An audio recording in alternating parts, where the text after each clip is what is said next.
I was the only one who showed up for my husband's funeral. An entire row of empty pews stretched out in front of me as I stood beside Jeremiah's mahogany casket. Our kids, Kalen with his wife and Anea, had opted for cruises and vacations instead of giving a final goodbye to the man who raised them. But before we go on, please make sure you're subscribed to the channel, and let us know in the comments where you're watching from. We love knowing how far our stories travel. The funeral home director, a young guy who looked like he just graduated, seemed even more uncomfortable than I was as he glanced at the empty seats.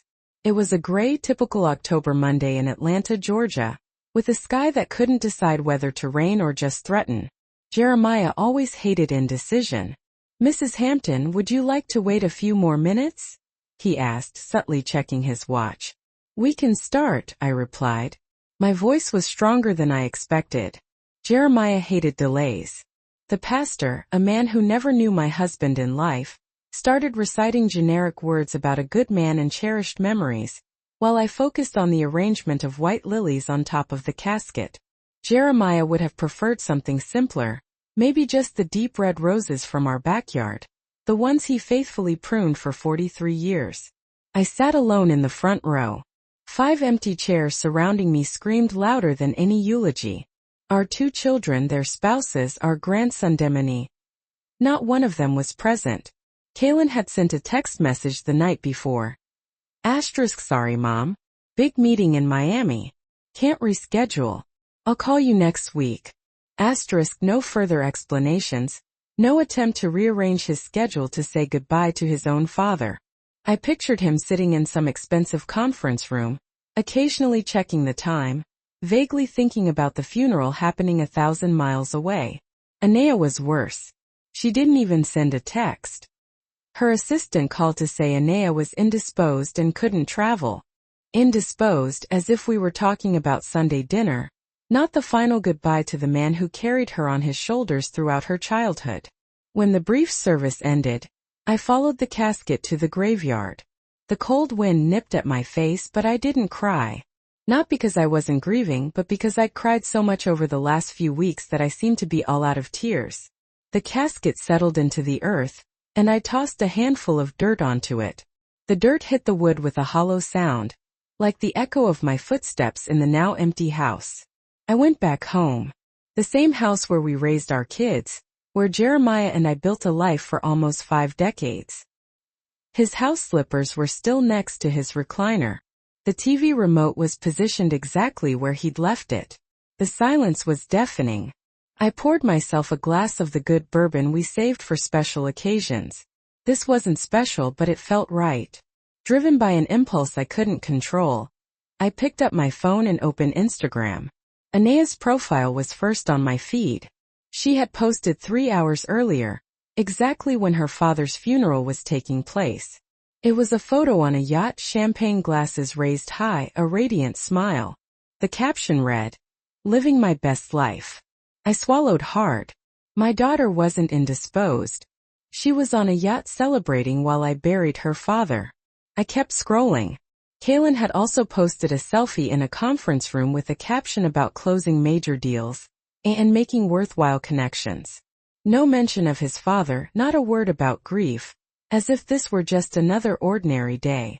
I turned off the phone and took a long sip of the bourbon. On the wall in front of me was a photo of us on our 40th wedding anniversary. Jeremiah and I were smiling, holding hands in front of the rose bushes he planted when we moved into this house. They were blooming a vibrant red in that photo. Now, like him, they were withering. Tomorrow, I decided out loud, I'm calling Attorney Owens. Attorney Owens had been our lawyer for over 3 decades. He'd drawn up our will just 2 years ago, when everything seemed simple and fair. Half to Kalen, half to Anea, with a small portion reserved for Demony, our only grandchild.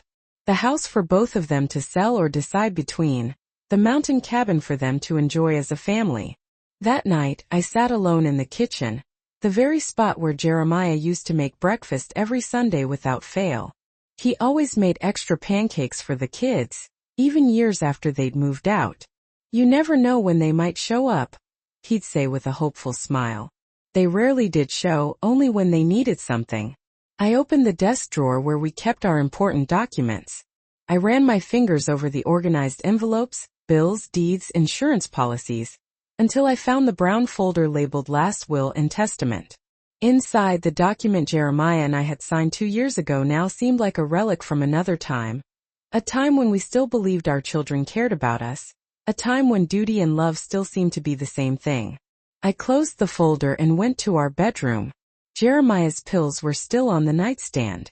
The doctor had said it would be fast, but it wasn't. It was 6 months of slow decline, of hospital visits, of hope followed by despair. 6 months during which Kaylin visited twice and Anaya only once, always with ready excuses about work, kids, commitments. When Jeremiah finally passed, it was a regular Tuesday morning. I was holding his hand. He opened his eyes, smiled slightly and said, "You were always the best part of me, Eliza." And then he was gone. I called the kids immediately. Kaylin said he'd come for the weekend.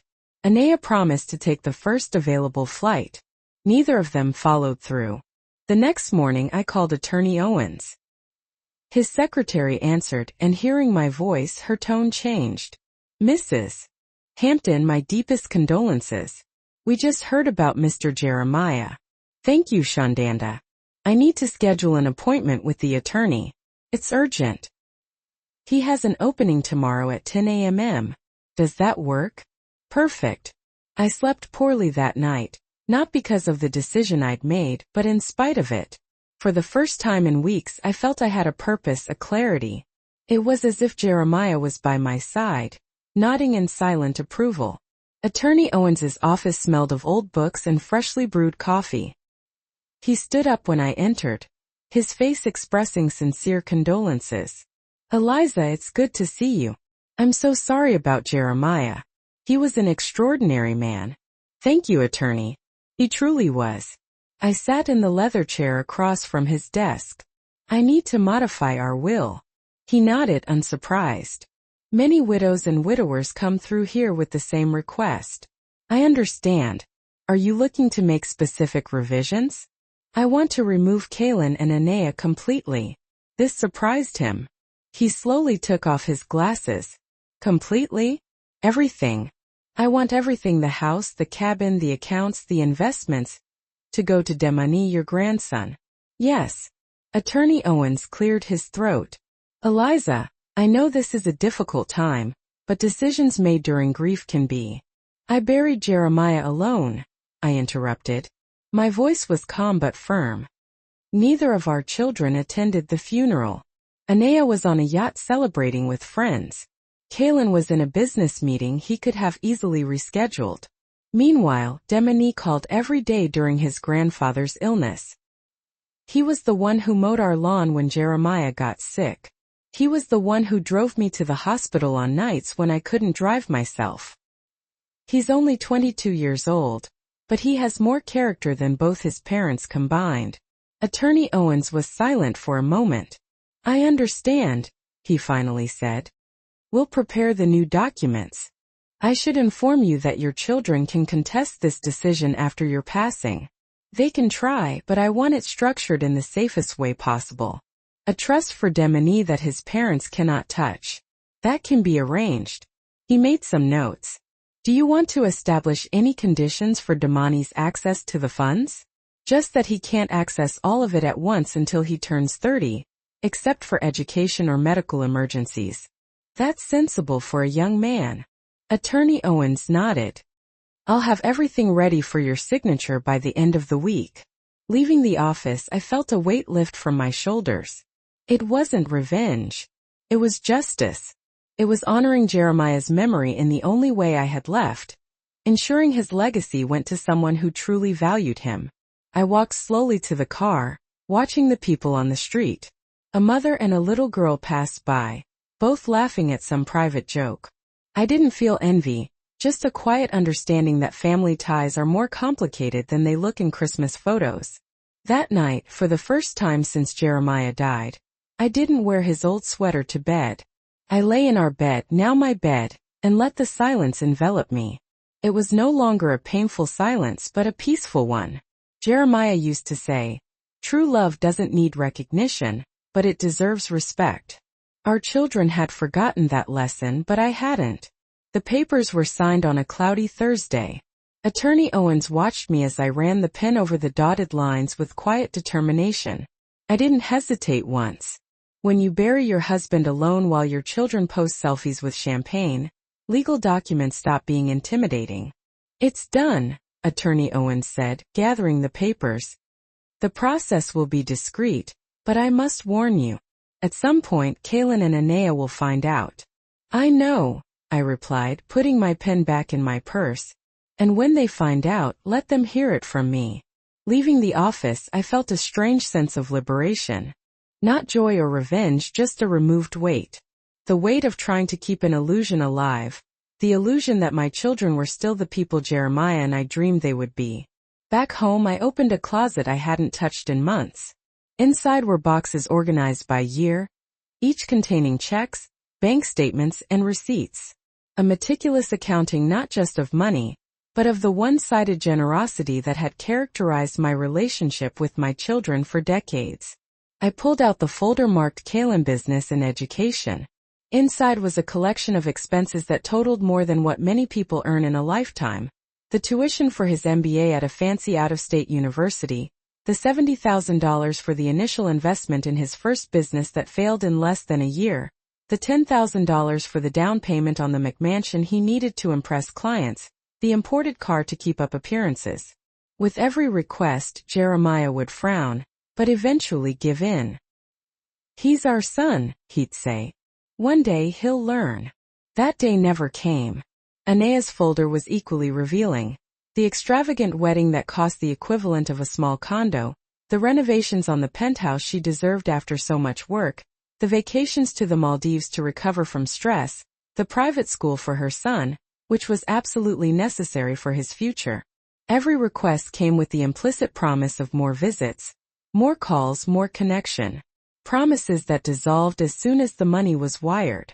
What struck me now, looking at those folders, wasn't the sheer dollar amount but the pattern. There was never genuine gratitude, just a constant expectation that we would always be there to help, as if our money, earned from decades of hard work and saving, was somehow part of their early inheritance. I closed the folders and put them back in the cabinet, not out of regret, but to keep them as evidence, not for a court of law, but for my own heart. The phone rang at 7:32 p.m. That night. Damani's name flashed on the screen. Grandma, can I stop by tomorrow? I found some books Grandpa would have liked and well, I wanted to show you. I felt a lump in my throat. Of course, baby. Come for lunch. The next day I made lasagna, Jeremiah's favorite. Damani arrived promptly at noon, carrying a canvas bag of used books, and his grandpa's same gentle smile. We ate in the backyard talking about simple things. He told me about college, his part-time job at a bookstore, his plans for graduate school. He spoke with enthusiasm, but without the frantic ambition that always characterized his parents. You know, he said, serving himself more salad, sometimes I think about how Grandpa approached life. He always said success wasn't about having a lot, but about needing little. I smiled. Those were Jeremiah's exact words. Your grandfather would be proud of you, Damani. You really think so? There was a vulnerability in his voice that reminded me of him as a child. Always seeking approval, never demanding it. I'm sure of it. After lunch, he insisted on doing the dishes. As he dried the plates, he mentioned he was thinking of applying for a research program in African American literature, but he was worried about the cost. How much is it? I asked casually. He named a sum that was less than 1/10 of what his father had requested for his latest investment. Apply, I replied simply. But Grandma, it's expensive and I know. I interrupted gently. Who do you think your grandfather and I saved all our lives for? He fell silent, polishing an already dry plate. For moments like this, I continued, to help people who truly value the opportunity. When he left, carrying the leftover lasagna I insisted he'd take, I stood at the door, watching his beat-up sedan pull away. The contrast between him and his parents couldn't have been clearer. Anaya called the next day. It was the first time I'd heard her voice since the funeral she hadn't attended. Mom. Her voice sounded irritated. Demoni told me you're paying for his research scholarship. No. Hello. How are you? Straight to the money. Good morning to you too, Anea. I'm sorry, she said, not sounding truly apologetic. I'm just worried. You just lost Dad. You shouldn't be making major financial decisions right now. I took a deep breath. Actually, I've made several important financial decisions recently. What? What kind of decisions? The worry in her voice wasn't about me, but about the potential impact on her inheritance. Why don't you come visit me? We can talk in person. There was a pause. I'm really busy with work, Mom. You know how it is. Yes, I know exactly how it is. My voice was quiet. It was the same reason you couldn't make it to your father's funeral while you were on a yacht with champagne. Silence on the other end. How did you know? Instagram, Anea. You posted photos during your father's burial. Another silence, followed by a rushed explanation.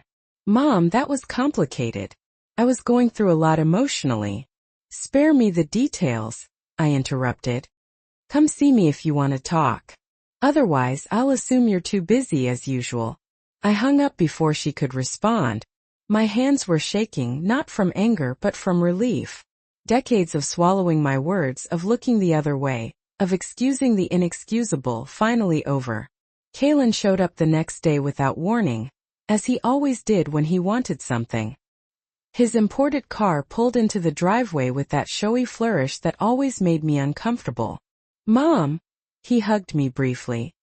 Are you okay? You look tired. I'm fine, Kalen. What brings you here? He looked around as if evaluating the house. Anea told me about your conversation.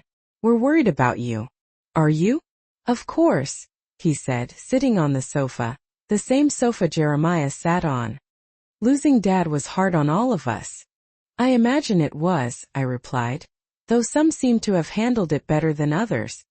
He had the decency to look ashamed. Look, Mom, about the funeral. I really couldn't cancel that meeting. It was crucial for the business. I know. I sat across from him. The same business for which your father and I gave you $70,000 to start. He blinked, surprised by the direct mention. Normally, I never talked about money like that. That was years ago. Yes, it was. As were the $120,000 for the down payment on your house, and the $45,000 to clear your debts when your first marriage ended, and the, why are we talking about this now? He interrupted, visibly uneasy. Because your father died, Kalen, and I'm taking inventory not just of our assets but of our choices.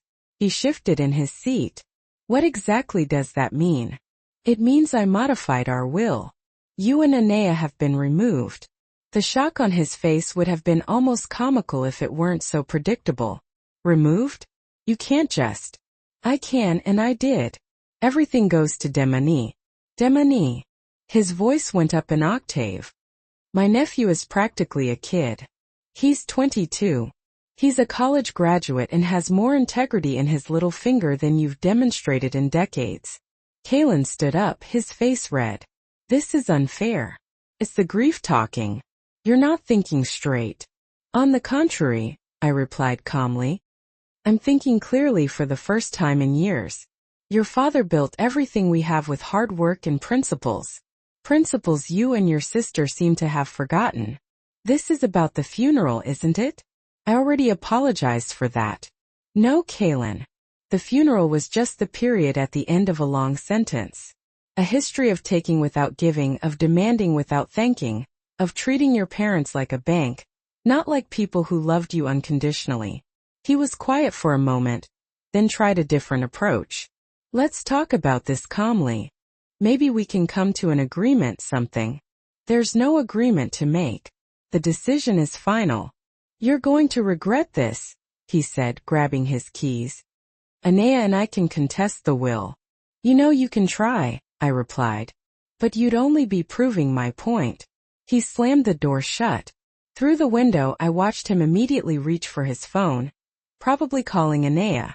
I imagined the frantic conversation, the accusations, the plans to try and reason with me. That night, for the first time since Jeremiah died, I opened a bottle of the good bourbon we saved for special occasions. I poured a glass and took it out to the yard. The roses Jeremiah tended so carefully were starting to wilt with the coming of fall, but there were still a few stubborn blossoms holding on like me. Looking at the garden, I remembered something Jeremiah used to say. Love is like these roses, Eliza. It needs constant care, regular pruning, and sometimes it needs to face the winter to bloom again. Our winter had arrived, and I was ready to survive it. 3 days passed in a strange silence. No calls from Kaylin or Anea, just texts from Demani asking if I needed anything from the supermarket. The calm before the storm, I thought, watering the plants in the backyard. The storm arrived one Thursday in the form of Anea and her husband Malik pulling into the driveway in their gleaming BMW. She didn't knock. She never knocked. She simply walked in as if the house were still partially hers. "Mom," she said, dropping her designer bag on the entryway table. "We need to talk." Malik stood a few steps behind her, awkward as always. He never truly fit into our family, always checking his phone during Sunday dinners, always with one eye on the door as if looking for an escape. "Good morning to you too, Anea," I replied calmly, continuing my watering. "Is it true what Kaylin told me?" I put the watering can on the ground and turned to face her, my daughter, so physically like me and so different in spirit, her eyes, the same as mine, now narrowed with suspicion. "Depends on what he told you. That you disinherited us, that you're giving everything to Demani. This is insane, Mom." I invited her to sit with a gesture. She hesitated, then sat rigidly on the sofa. Malik remained standing, still looking at his phone. "It's not insane, Anea. It's a consequence." "A consequence of what?" "Of not making it to a funeral." The coldness in her voice struck me like a slap. It wasn't just the absence at the funeral. It was the complete lack of acknowledgement of the gravity of that moment. "You really think it's just the funeral?" She crossed her legs, adjusting her expensive skirt. "What else would it be?" I took a deep breath. "Your father was sick for 6 months, Anea. 6 months during which you visited once for less than 2 hours before fabricating an office emergency. 6 months when you didn't call to ask how he was. And when he passed, you chose a yacht trip over saying goodbye." "I was processing it in my own way," she defended. "Not everyone deals with grief the same. That's not dealing with grief. That's ignoring it." She looked at her husband for support, but he was busy responding to emails. "And what about Demani?" she continued. "He barely knew Dad. Why does he deserve everything and we get nothing?" The injustice of that statement was almost comical. "Demani visited your grandfather every single week. He read to your father when his sight started to fail. Demani helped organize the medications.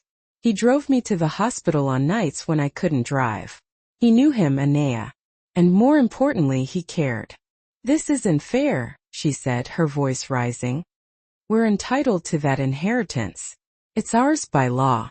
Actually, it isn't. The assets are mine now, and I can decide who they go to when I pass." Malik finally put his phone away, sensing the rising tension. "Mrs. Hampton," he intervened, "Anea is just worried about you. Decisions made during grief can be—" "Spare me your feigned concern, Malik." I cut him off. "Neither of you worried about me or Jeremiah, except when you needed money or favors." The silence that followed was thick. Anea seemed genuinely shocked, not by the accusation itself, but because I had finally verbalized it. "How can you say that?" she whispered. "We're your family." "Family?" My voice was low but firm. "Family visits, family calls. Family shows up for the hard times, not just on holidays and birthdays when there are gifts involved." Anea stood up, her face red. "You're being cruel. Dad would never approve of this." "Your father," I replied calmly, "sat in that chair for 6 months waiting for his children to come see him one last time. He died disappointed. Don't talk to me about what he would approve of." She snatched up her purse with sharp movements. "This isn't over, Mom. Kaylin is already talking to a lawyer. You can't just cut us off like this." "Actually, I can, and I did." When they left, I didn't slam the door. I closed it softly, with the same quiet firmness that had sustained me since Jeremiah's death. I returned to the backyard to my plants. The watering can was still on the ground where I'd left it. I finished watering the azaleas, Jeremiah's favorites, and sat down in the rocking chair. The phone started ringing inside the house. I decided to let it go to voicemail. A few minutes later it rang again and then again. On the fourth time I finally answered it. "Hello Eliza, it's Charles." The voice of our next-door neighbor sounded really worried. "Is everything okay? I saw Anea practically running out of your house." Charles and his wife Lillian had lived next door to us for over 30 years. They knew our family better than anyone. "I'm fine, Charles. Just settling some old accounts." "I understand," he said, and I could tell by his voice that he really did. "Lillian and I were wondering, would you like to come over for dinner tonight? Nothing fancy, just some company." I hesitated for a moment. Ever since Jeremiah passed away, I had been avoiding social gatherings like the plague.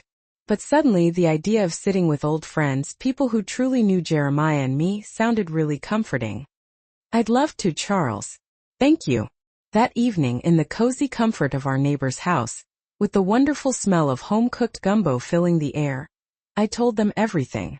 I told them about the solitary funeral, about my decision to change the will, and about the difficult confrontations with my children.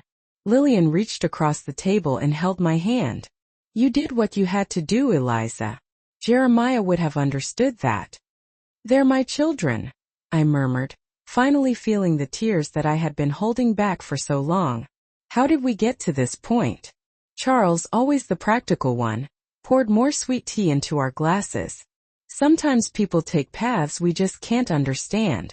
You and Jeremiah gave them every opportunity, all the love in the world. What they did with those opportunities was their choice, not yours." Lillian nodded in agreement. "Some folks just don't know how to appreciate what they have until it's too late." "And Demony?" I asked, thinking about my grandson. "Am I doing the right thing by him?"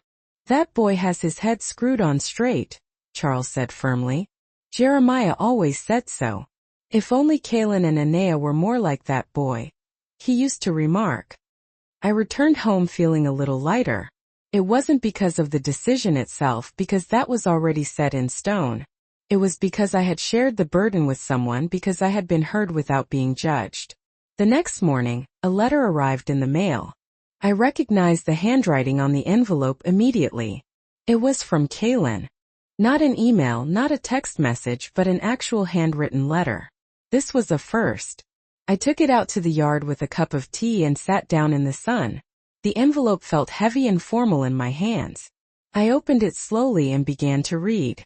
"Mom," it began. "After reflecting on our conversation, I've realized that you might be right about a few things. I haven't been the son I should have been to you and Dad over the last few years. Work, commitments, life, it all just seemed to pile up. And without even realizing it, I put you both on the back burner. About the funeral, there's just no excuse. I should have been there. I should have said goodbye to Dad properly. That's a failure that I'll carry with me forever. As for the will, I understand your disappointment, even though it does hurt.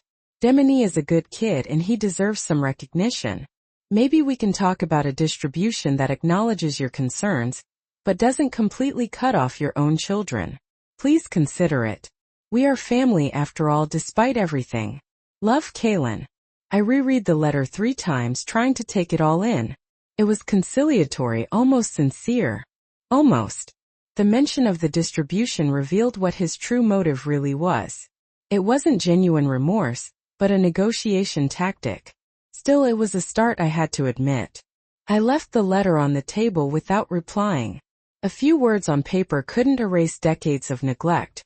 And a single letter couldn't undo the image of Jeremiah waiting for visits that never came.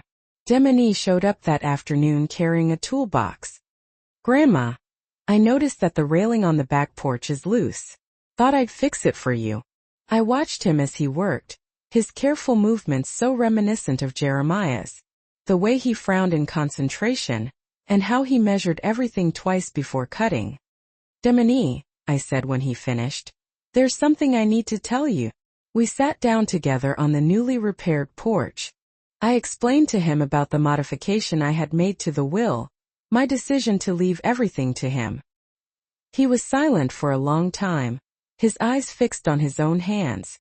"Grandma," he finally said, "I don't deserve this. I didn't do anything special to earn it." "That's exactly why you deserve it," I replied. "You didn't do anything expecting something in return. You were just there, present because you cared about us." "Your mom and Uncle Kalen are going to be furious," he muttered. "They already are." He shook his head slowly.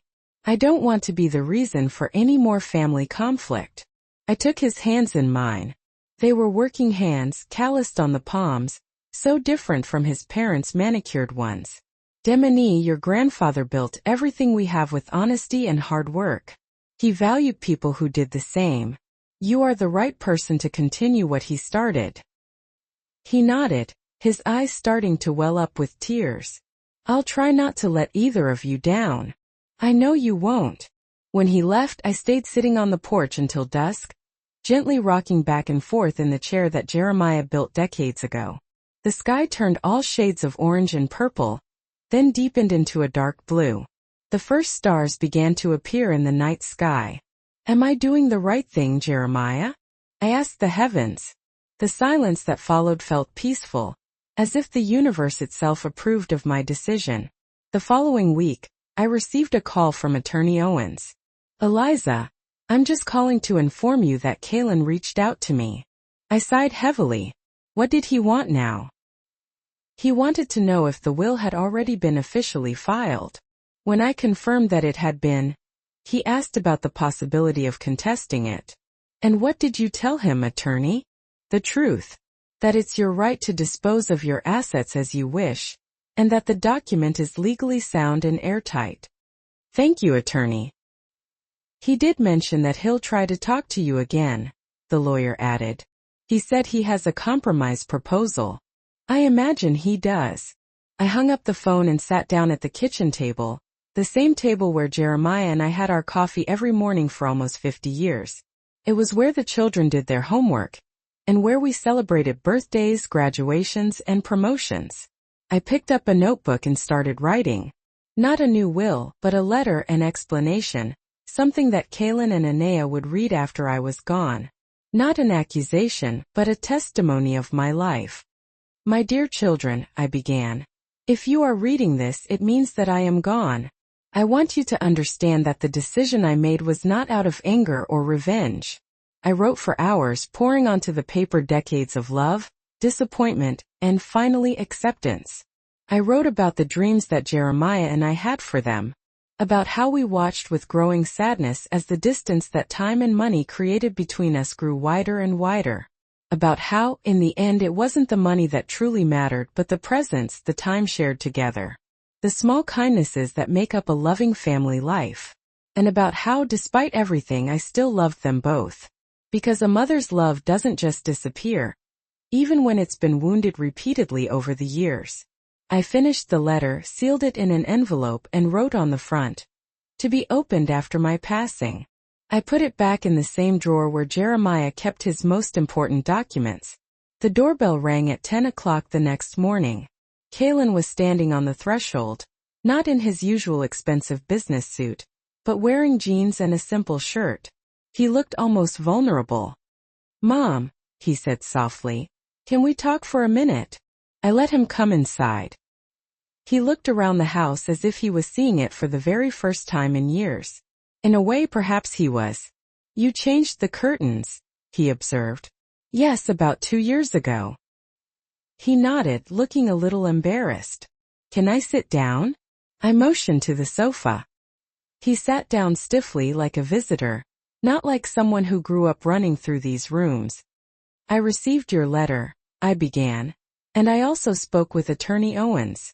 "Mom, before you say anything, I just want you to know that I understand your disappointment. I know that Anea and I weren't the children that we should have been." "No, you weren't." He seemed slightly surprised by my frankness. He was probably expecting me to deny it, to soften things as I always had in the past. "About the will," he continued.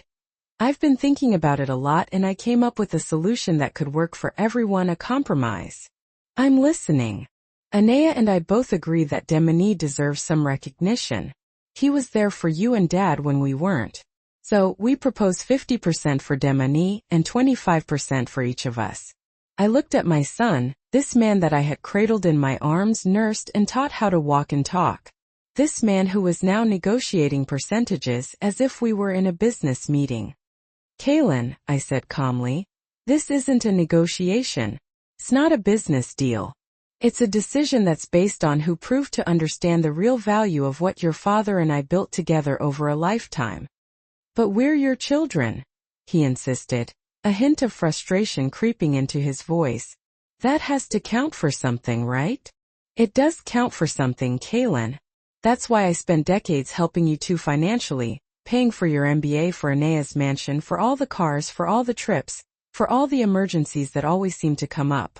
You've already received your share, Kaylin, several times over. He opened his mouth to protest, then closed it again. For just a moment, I thought I saw something flicker in his eyes.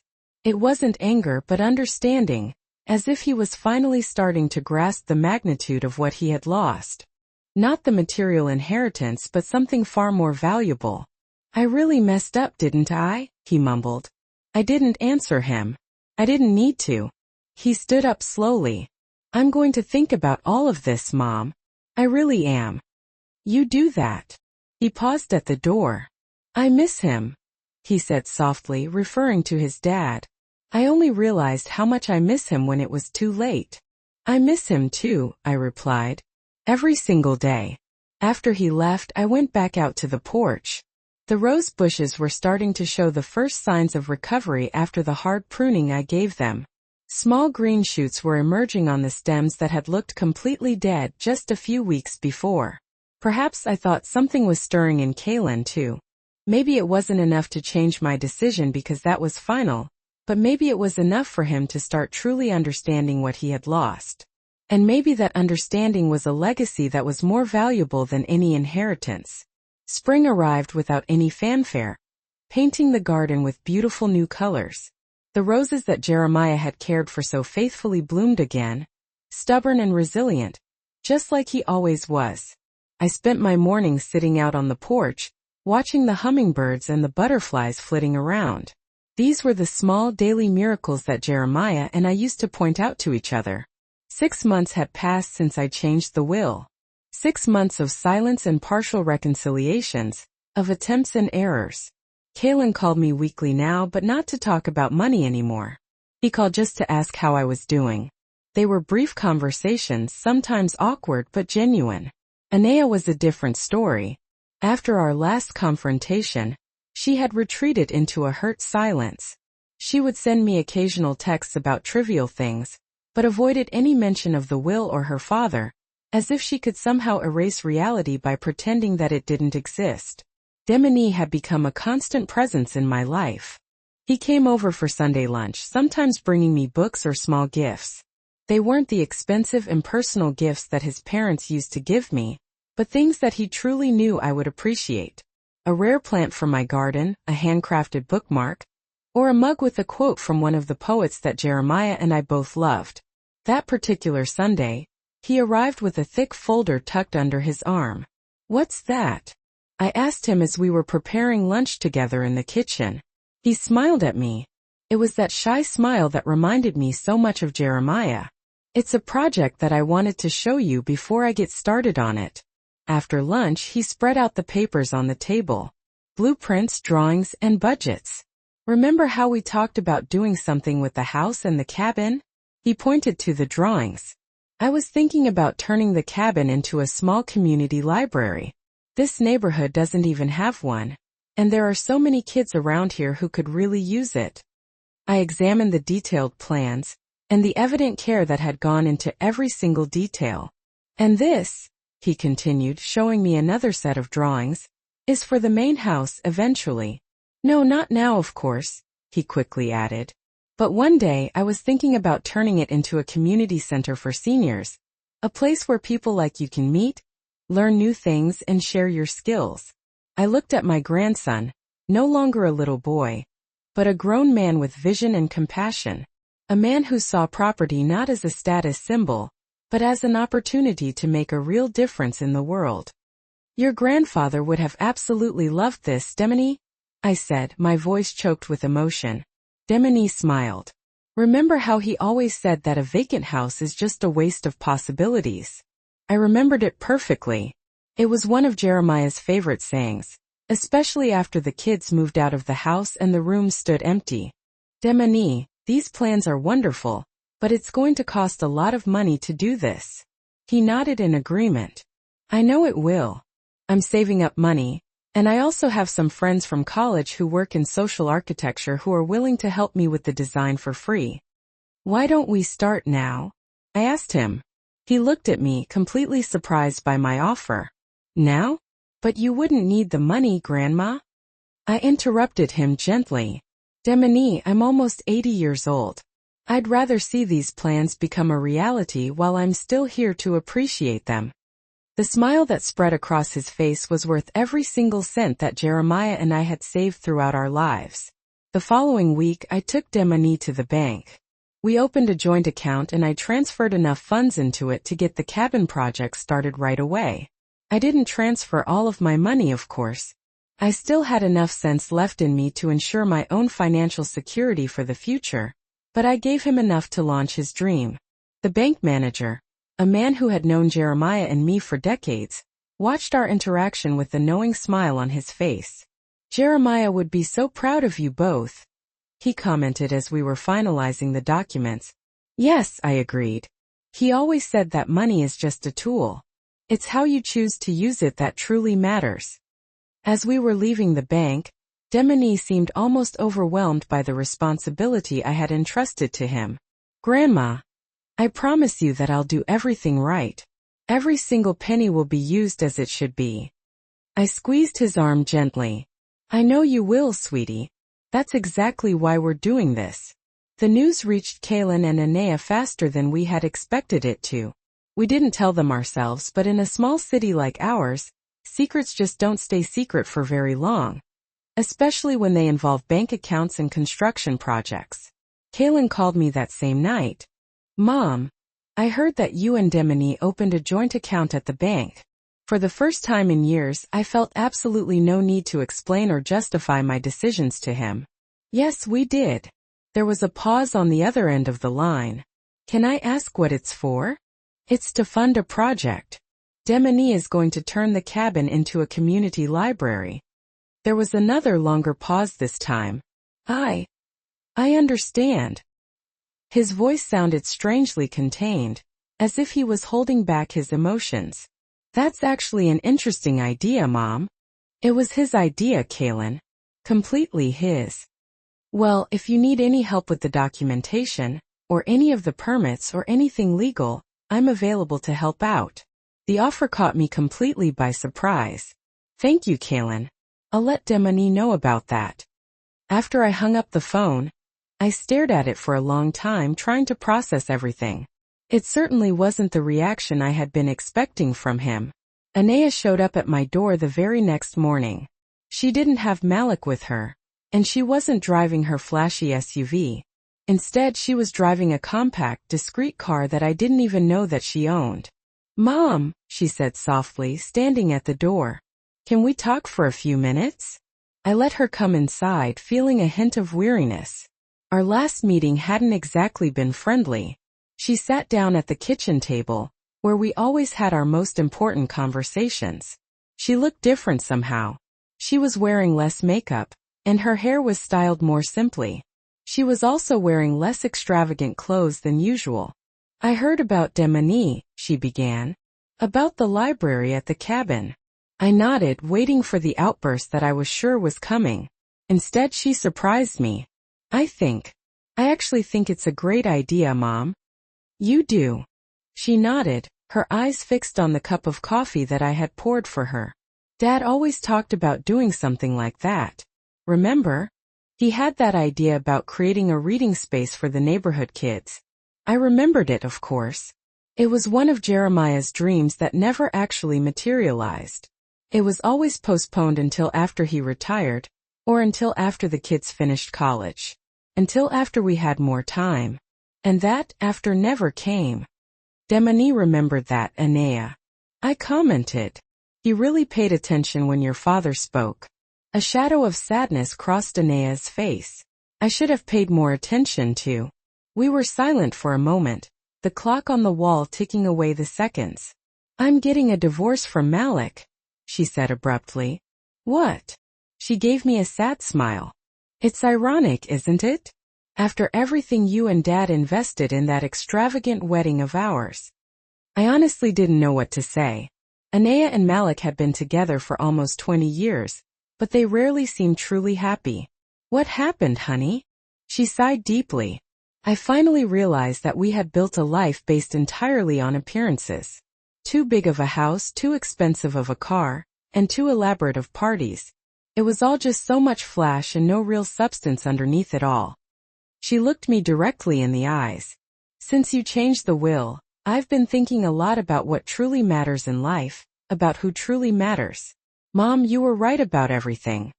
She wiped away a tear. I became exactly the kind of person that Dad always criticized. Someone who valued things instead of people, who measured success in acquisitions, and not in the connections that we made with other people. She paused for a moment, and I lost my chance to say goodbye to him. It's never too late to change, Anea. She smiled wistfully. For some things it is too late. I can never apologize to Dad now, but I can try to honor what he valued in his life from here on out. That afternoon I drove her to the cemetery. We stopped in front of Jeremiah's simple grave, which was now adorned with the red roses that I brought him every week. Anea knelt down and placed her hand on the headstone, as if she was trying to connect physically with her absent father. I left her alone for a few minutes, giving her the space that she had never given to Jeremiah in his final months. From a distance I watched my daughter, her head bowed low, her shoulders trembling with silent sobs. It was a belated farewell, but perhaps it wasn't too late for her own redemption. On the way back home she asked me about Damani's project. Can I help out with it somehow? I do have a lot of experience in marketing. I can help with the outreach and with getting book donations. I'm sure that Demoni would really appreciate that, Anea, I replied. Why don't you talk to him about it? You know he's just like his grandfather. Demoni doesn't hold any grudges. The following Sunday, for the first time in years, I had both of my children and my grandson sitting around the same table for Sunday lunch. The meal started off rather tense. Kaylin and Anea were visibly awkward and uncomfortable. Demoni was being cautiously polite, but as the meal progressed, something began to shift in the atmosphere. Kaylin started asking genuine questions about the plans for the community library. Anea offered some practical suggestions for outreach and fundraising. Demoni listened, responded, and even laughed at one of Kaylin's bad jokes. It wasn't perfect, of course. Some wounds were just too deep to be healed in a single meal. But it was definitely a start. As we were having coffee out on the porch after lunch, Kaylin cleared his throat, like he always did when he was feeling nervous. Demoni, he said, your project with Grandma is an excellent idea. It's something that Grandpa would have absolutely loved. Demoni looked at him, surprised by the unexpected compliment. Thanks, Uncle. Anea added. And I can help out with the marketing. I can set up a website and help with the social media promotion. Demoni looked at me, confused by this sudden shift in attitude. I gave him a small, encouraging smile. That would be great, guys, he finally responded. I'm planning on starting the renovation work next month.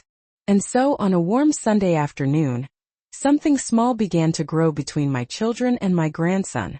It wasn't complete forgiveness, and it wasn't a forgetting of the past, but it was a quiet acknowledgement of future possibilities. After everyone had left, I sat back down on the porch, looking out at the beautiful garden that Jeremiah and I had cultivated together for decades. The roses were now fully blooming, red, vibrant, and stubborn in their beauty. Would you see this as a brand new beginning, or just as a matter of convenience, Jeremiah?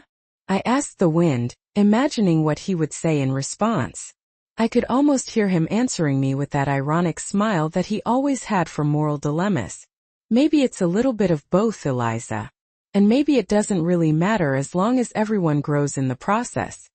That night, I slept better than I had slept in months. The cabin renovation began on a sunny Monday morning in April.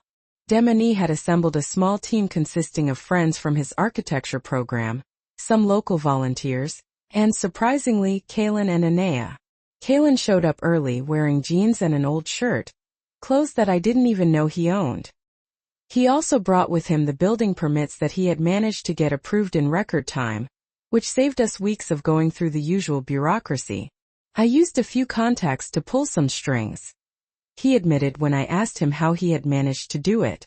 It's the least that I could do. Anaya arrived soon after, carrying a box of coffee and pastries for everyone. Her hair was pulled back in a simple ponytail, without her usual elaborate styling. She also brought her laptop and organized folders. I've already started the social media outreach, she explained to me, showing me the website that she had created for the future Jeremiah Hampton Community Library. We've already got pledges for over 500 books. I watched my children working side by side with Demani. Kaylin was holding ladders, Anaya was organizing the volunteers, and both of them were following their nephew's directions with a level of humility that they had never shown before. It wasn't perfect, of course. There were still moments of tension, a few cross looks whenever someone mentioned something about the past, and some awkward silences whenever Jeremiah's name came up naturally in a conversation. But there was also something new that was growing there. Respect, perhaps, or at least a basic understanding of one another. At the end of the first day, we all sat down together on the porch, exhausted but satisfied with what we had accomplished. Kaylin had dirt all over his expensive pants. Anaya had paint in her hair. And Demani was smiling more openly than I had seen him smile in years. Grandpa would have loved to see this, he commented, looking at the cabin structure where the old windows had been removed to make way for the new, larger ones that would let in more natural light. Yeah, he really would have, Kaylin agreed, surprising everyone. He always talked about creating spaces where people could grow and learn together.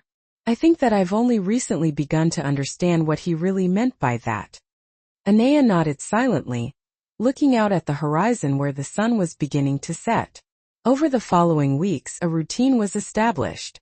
Kaylin came out on the weekends, bringing materials that he was able to get at a discount through his business contacts. Anaya showed up almost every day, coordinating book donations, organizing fundraising events, and creating a sense of community enthusiasm around the project. And Demani was at the very heart of it all, patient, determined, and always with a very clear vision of what the space could become. I watched everything with a mixture of emotions. I felt joy for the project that was taking shape, pride in the kind of man that Demani had grown to become, and a complex melancholy at seeing Kaylin and Anaya finally demonstrating the qualities that Jeremiah and I had always hoped to see in them. It was just a shame that it was all too late for him to actually witness it himself. One afternoon, I found Anaya alone in the cabin, organizing the children's books that had been donated by the community. It's a good start, I commented, observing the shelves that were starting to fill up with books. She nodded in agreement, running her hand over the colorful spines of the books. You know what's really weird, Mom? I'm actually enjoying doing this way more than I ever enjoyed my actual job. That's not so strange, Anaya, I replied. Your father always said that doing something for others always brings a satisfaction that money just can't buy. She smiled wistfully. He told me that so many times over the years. I just wasn't really listening back then, was I? We were silent for a moment. Mom, she continued hesitantly, about the will. I understand why you did what you did. And honestly, it's okay with me now. Demani really deserves it. He was there for you when we weren't. She carefully arranged a children's book on the shelf. But I want you to know that I'm not doing this just because of the will. I'm not trying to get back into your good graces so that you'll change your mind about it. I know that, Anaya, I replied softly. And I realized in that moment that it was absolutely true. The money wasn't the main thing anymore. Maybe it never had been. It was about being recognized, being present, and sharing the same values. Dad would be happy about how this was turning out, she mentioned, glancing around at the space that was being transformed, with all of us working together on something meaningful. A few weeks later, Kalen had a realization of his own. He showed up early one Saturday, bringing supplies for the new bookshelves. "I sold the car," he announced without making a big deal out of it as we unloaded the lumber. "Which car?" I asked, already knowing exactly which one he meant. "The imported one. The one you and Dad always thought was over the top." I stopped what I was doing. "Why?" He just shrugged. But he couldn't hide the emotion in his eyes, even though he was trying to act like it was no big deal. I realized I didn't need it. It was more about trying to impress people than actually needing it. He paused for a moment. "I used some of the money to start a new scholarship fund at the community college in Dad's name." I looked at my son, this man who had seemed to lose sight of the values he was raised with for so long, and I started to see the old Kalen coming back. The boy who once gave away all his allowance so a classmate could buy medicine for his sick mother. The teenager who spent his afternoons teaching senior citizens how to use computers. "Your father would be proud," I said simply. Demony seemed the most surprised by the gradual change in his aunts and uncles. One afternoon, while we were working together in the garden that would surround the library, he said what he was confused about. "Grandma, I don't get it. 6 months ago they almost never came to visit. Now they're here almost every day, helping out and contributing. What happened?" I took a moment to think before answering, still pulling weeds. "Sometimes people lose their way," I finally said. "They get so caught up in chasing things they think are important, like money, status, and power, that they forget what's really important. And sometimes it takes something drastic to make them realize it, like Grandpa's death and you changing the will. Maybe. Or maybe it's something simpler. Maybe it's seeing you, the next generation, living by different values, showing them a different way." He thought about that for a minute, and then went back to digging holes for the flowering bushes that would line the entrance path. "Do you think I should trust this change?" he asked after a while. "That it's real." I looked at my grandson, so young, but already wise enough to question people's motives and look for the truth beyond what's on the surface. "Trust, but keep an eye on things," I advised. "Time tells you what's really in people's hearts better than anything they say." 2 months after the renovation started, the Jeremiah Hampton Community Library was almost done. The shelves were filled with books that had been donated or bought. The walls were freshly painted in soft colors, and the reading tables were carefully placed to make the most of the natural light. The grand opening was scheduled for a Saturday in June. Anea had taken care of everything: invitations to the community, coverage from the local news, and a small breakfast for the first people to arrive. On the morning of the opening, I got to the cabin early. I wanted to have a few minutes alone in that space before it was filled with people and noise. The morning sun was shining through the big windows, making bright patterns on the refinished hardwood floor. The shelves, some of which were made from wood that had been reused from the original building, were arranged in circles. That was Damani's idea, to create discovery nooks, as he called them. On the main wall, there was a framed picture of Jeremiah taken years ago in his garden. He was smiling at the camera, holding a gardening tool in one hand and a book in the other. Below it, there was a simple plaque that read, "In memory of Jeremiah Hampton, who believed books and gardens are places where dreams grow." Tears streamed down my face silently. Jeremiah would have loved seeing this. He would have appreciated every detail, every careful decision. "He is seeing it, you know." Damani's voice startled me. He had come in quietly, wearing a dress shirt and clean pants for the occasion. "In some way he's here." I nodded, not trusting myself to speak. Damani came closer and put his arm around my shoulders. "I never could have done this without you, Grandma." "It wasn't me, Damani. It was you. Your vision, your work." He smiled. That smile always reminded me so much of his grandpa. "Grandma, I could only do this because you and Grandpa taught me what's really important, and because you had the courage to make a tough decision when it was needed." Kalen and Anea arrived together, both looking nervous. Kaylin was carrying a box of business books for the professional section. Not the get-rich-quick books he used to read, but serious books about business ethics and social responsibility. Anaya brought fresh flowers for the tables and a large leather-bound album. "It's a guest book," she explained, showing the blank pages, "to record the history of this place from the beginning." The grand opening was even better than we expected. Dozens of people from the community showed up. Families with young children, teenagers, and senior citizens. The retired local school librarian offered to train volunteers. A group of teachers suggested an after-school reading program. In the middle of the celebration, I noticed Kaylin talking excitedly with a group of young men about professional mentorship programs. Anaya was putting together a list of volunteers for storytime schedules. Demini was walking around, introducing people, connecting them based on their interests and building community. Charles and Lillian, our neighbors for years, came up to me. "Jeremiah would be beaming," Lillian said, looking around. "Yes, he would," I agreed. "You know what's interesting?" Charles said, pointing discreetly to Kaylin and Anaya. "They look different, more like they did when they were kids." It was true. They had a lightness about them that I hadn't seen in years. A genuineness that had been hidden under layers of ambition and materialism. "Sometimes," I replied, "we lose sight of what's really important. And sometimes, thankfully, we find our way back." At the end of the day, after most of the guests had left, I gathered with my children and my grandson on the small patio behind the library, where Demini had planted a rose garden in honor of his grandpa. Kaylin raised a glass of iced tea. He had recently stopped drinking alcohol, which was another surprising change. "To Jeremiah," he said, "who taught us more than we ever realized." "To Jeremiah," we all repeated together.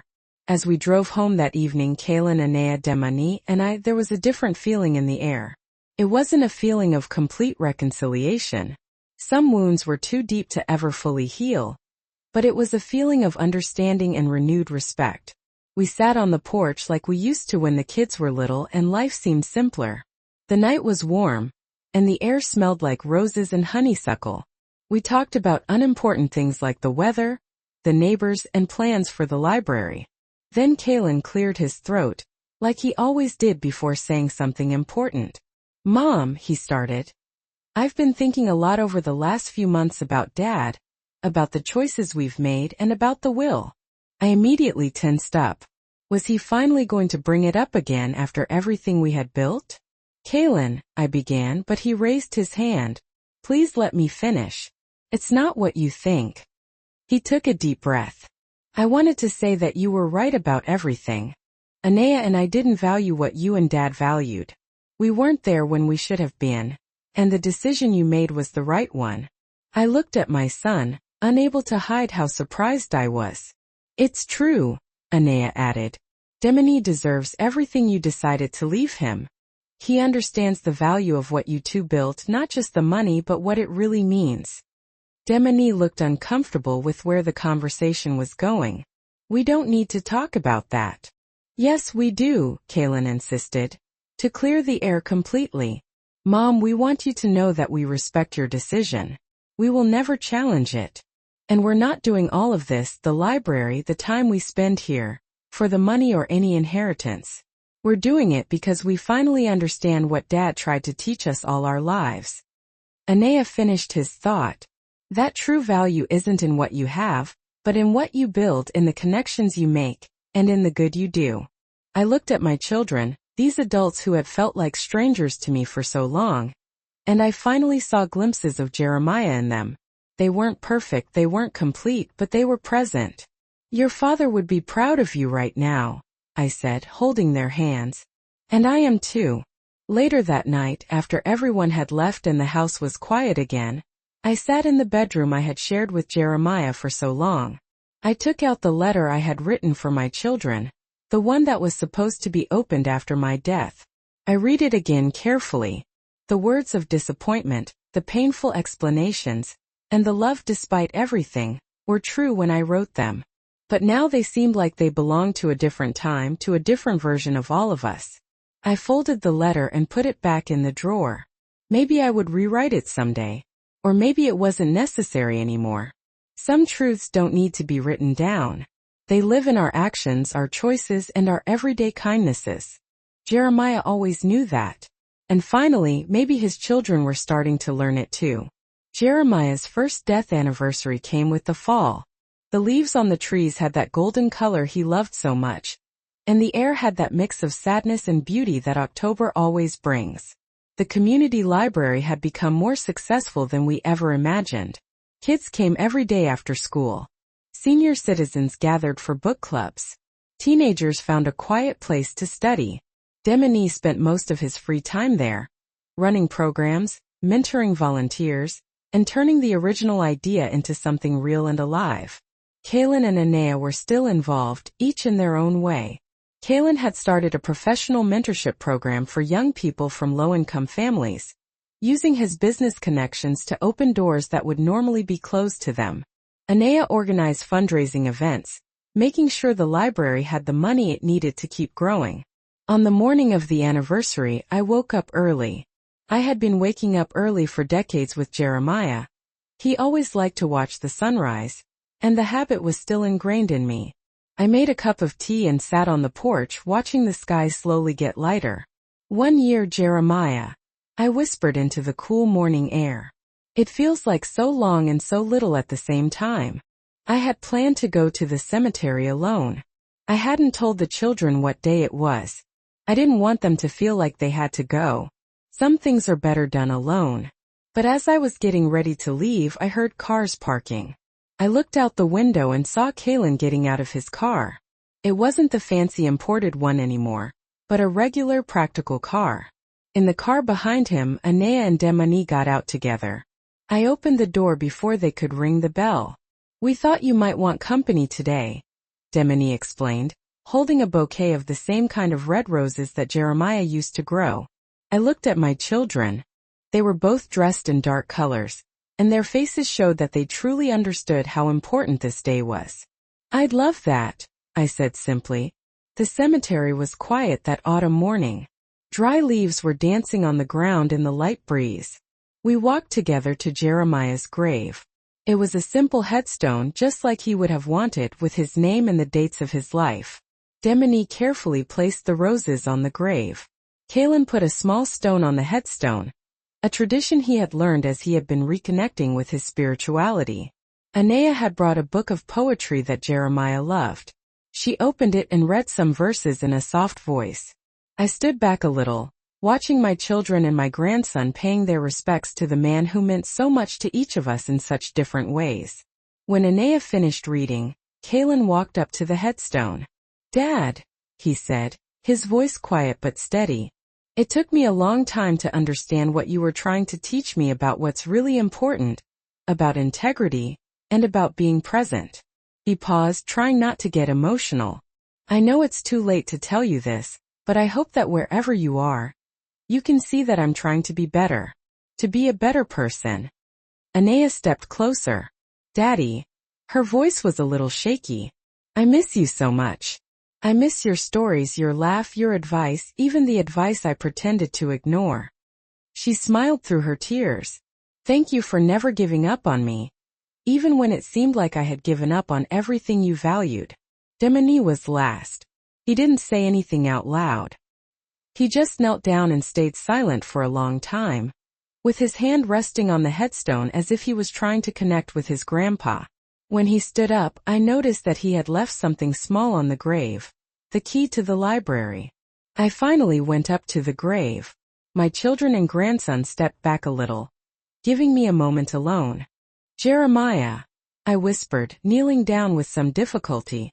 The years were starting to take a toll on my joints. "Look at what's happened since you've been gone. It's not exactly what we expected, is it? Life never is." I touched the cold headstone. "But maybe it's better this way. Maybe we needed this to shake us up and help us find our way back. I love you. I will always love you." When we were getting ready to walk back to the cars, Kaylin hesitated and then spoke. "Mom, we'd like to do something special today. A kind of celebration of Dad's life. Not something sad, but something to honor what he meant to all of us." I looked at my son, surprised that he had thought of that. What did you have in mind? A family dinner, Anea replied. At your house, all of us together. We'd like to cook for you if you'll let us. The thought of my children, who barely cooked anything more complicated than mac and cheese, making dinner to honor their father, touched me deeply. Of course, I replied. Jeremiah would have loved that. That afternoon my kitchen turned into something I hadn't seen in decades. My children were working together, a little awkward but determined, to make Jeremiah's favorite dishes. Kaylin was trying to recreate the special barbecue sauce his father made for the ribs. Anea was struggling with the directions for the bread pudding that Jeremiah loved. Demani was keeping everything organized, keeping things under control as much as he could. I sat at the kitchen table, watching the controlled chaos and smiling. Jeremiah would have loved this. The mess, the occasional laughter when something went wrong, and the small victories when something went right. Dad always said the food didn't have to be perfect, Anea said, looking critically at her slightly lopsided bread pudding. It just had to be made with love and shared with good company, Kaylin added. When we sat down for dinner, the table was set with the best china, the set that Jeremiah and I had received on our wedding day and rarely used. I felt a sense of completeness that I hadn't felt in a long time. Kaylin poured water for everyone and raised his glass. To Jeremiah Hampton, he said. Father, grandfather, husband, mentor, the man who taught us the meaning of integrity, even when we weren't listening. To Jeremiah, we all said together. The food wasn't perfect. The sauce was a little too salty, and the pudding was a little too soft. But that night I enjoyed every bite as if it was the most delicious meal I had ever eaten. The conversation flowed easily, and we started telling stories about Jeremiah. Memories came up that I hadn't heard in years.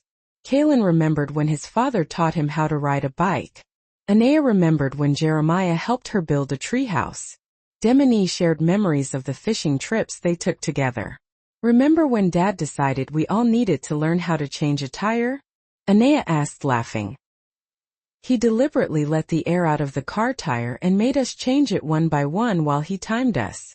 Kaylin laughed. I was terrible at it. It took me almost an hour, and he just stood there patiently without helping, only giving advice when we needed it. Anea finished the story. He said that practical skills were just as important as any degree. I was surprised to realize that we were actually laughing. Not just politely smiling but really laughing, sharing happy memories instead of mourning. After dessert, Demani cleared his throat nervously. I have something to show all of you. He disappeared for a moment, and then came back with a rectangular package wrapped in plain paper. It's a project I've been working on, he explained, handing me the package. For today. I unwrapped it carefully and saw a leather-bound book with the title Jeremiah Hampton, A Life of Purpose in simple gold letters on the cover. I opened it with trembling hands. It was a carefully put-together memoir, with old photographs, excerpts from letters, newspaper clippings about Jeremiah's community projects, and stories from friends, neighbors, and people whose lives he had touched. How did you get all of this? I asked, amazed by how much there was. Uncle Kaylin helped me contact Grandpa's old coworkers. Aunt Anea interviewed neighbors and friends. I just put it all together. I looked through the pages, taking in the images of a life well lived. There was a picture of young Jeremiah smiling next to the beat-up used car we bought with so much sacrifice. There was Jeremiah with little Kaylin on his shoulders, and Jeremiah teaching Anea how to plant seeds. There was Jeremiah and me on our 40th wedding anniversary. And then when I got to the last pages, I found something unexpected. There were recent photographs of the community library during different stages of construction, Kaylin mentoring young people in the professional program, Anea organizing book donations, and Demani with children during a story time. The last page had a single photograph. The four of us, me, Kaylin, Anea, and Demani, in front of the library on opening day, all smiling under the plaque with Jeremiah's name. Below it, there was a simple caption. The legacy continues. I closed the book, unable to hold back the tears. They weren't tears of sadness but of gratitude, and the knowledge that even with all the mistakes and failures, something important had been saved and passed on. Kaylin and Anea came closer, each putting a hand on my shoulder.